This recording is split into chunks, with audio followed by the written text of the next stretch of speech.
I'm going to be demonstrating some consent to pet testing with my dog Ronan. We have a very great relationship. However, whether you're meeting a new dog or even your family dog, we do want to make sure that all interactions are consenting. One of the number one reasons dogs bite is because they're being handled or touched in ways that they're not consenting to. And so these are just some really easy tests to make sure that your dog actually wants pets. Sometimes dogs can certainly be conflicted or can even change their minds during an interaction. They might want to be near you, but then all of a sudden the situation gets a little bit too intense on the handling and it can make them a little bit nervous. So we're going to be talking about some body language too. If he walks away from me during handling, he has withdrawn consent. So this can also give you a great idea of where your dog likes to be touched too. Many dogs don't like to have their heads touched. So going over the top of the head can make them a little bit head shy. They'll duck away from your hand. And so I always like to focus on petting down the chest and then down the side. So I'm just going to present my open palms.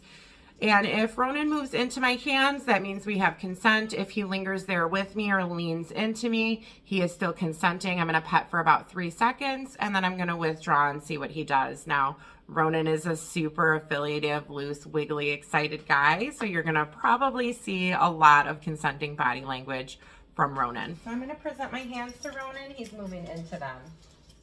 Giving me his butt. I'm going to do some scratches. He's actually telling me where he likes to be pet the most. Straight back into my hands. This is a dog that's fully consenting. Got a nice loose open mouth. Oh, I'm so sorry. Put you in the eye. Little shake off.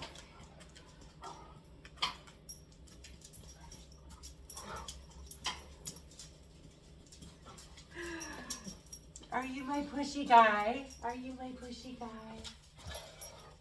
I'm gonna get down on his level.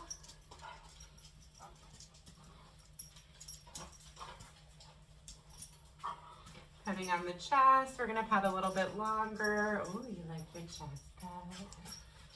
Pull away, and he's right back in to my affection and showing me his butt again. He really likes his butt scratched. Now he's pushing me over.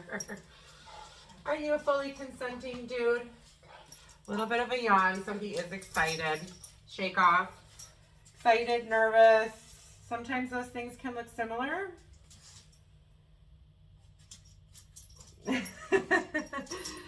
So when I stopped my affection, he offered me his bow behavior. He's like, what do I have to do to get your attention and affection again? Little problem solving. When I presented my hands again, he went right back into it.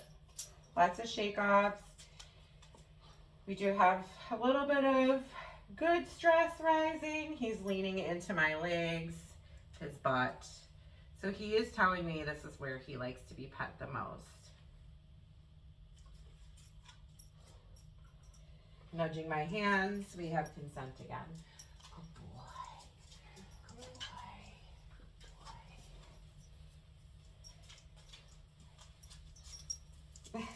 Almost knocking me over here. Good job, Bubs. Good job. So when you are greeting a new dog, I do recommend being seated on the couch, not leaning over them. With your own dog, you may feel safer leaning over them. However, that can feel threatening to great and many dogs, even dogs we're familiar with. So sometimes just modifying the body position and sitting in a chair and offering open hands is going to work a little bit better for strange dogs. And what I actually recommend when you're greeting a strange dog. What do you think? Consent again. So if Ronan would happen to move away from me, I'm not going to be really pressuring him to come back or chasing after him to pet him, moving towards him, basically on his terms. Now I'm going to perform the same thing with Elvis. They are completely different dogs. They are both very friendly. Boy.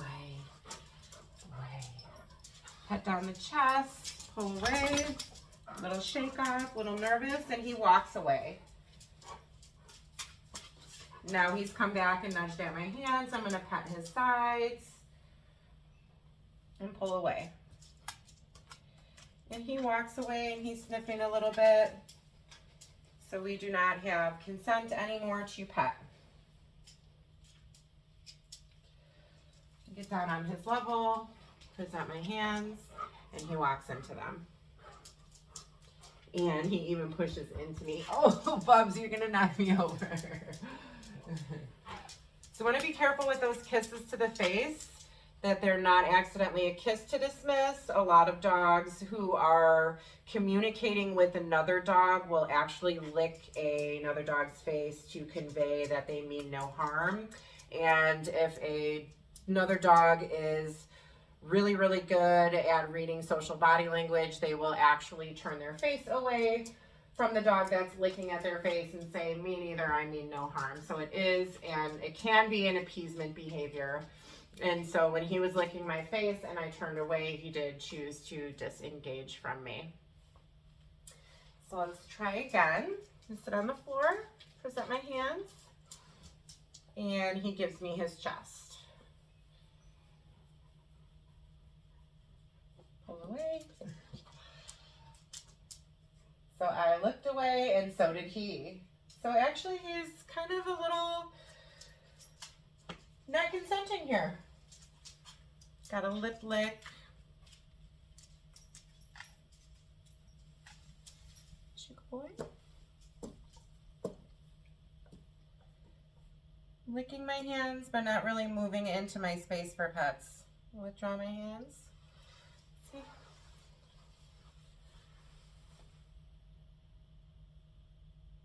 No consent.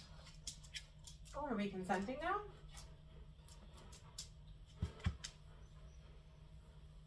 I don't really want you to lick my face, though. I don't want it. I don't want it.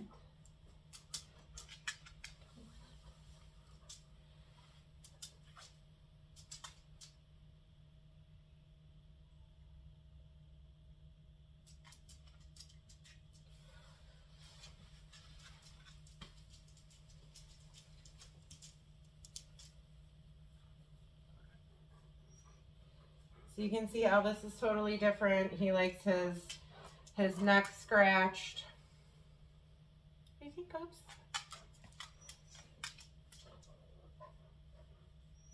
He's no kisses. He's no kisses.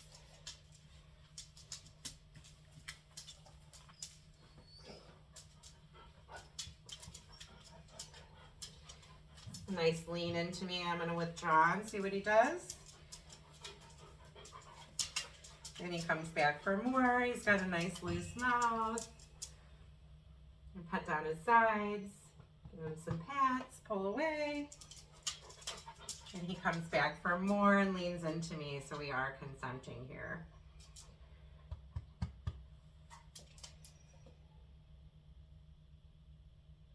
And he is standing by me, but he's not soliciting.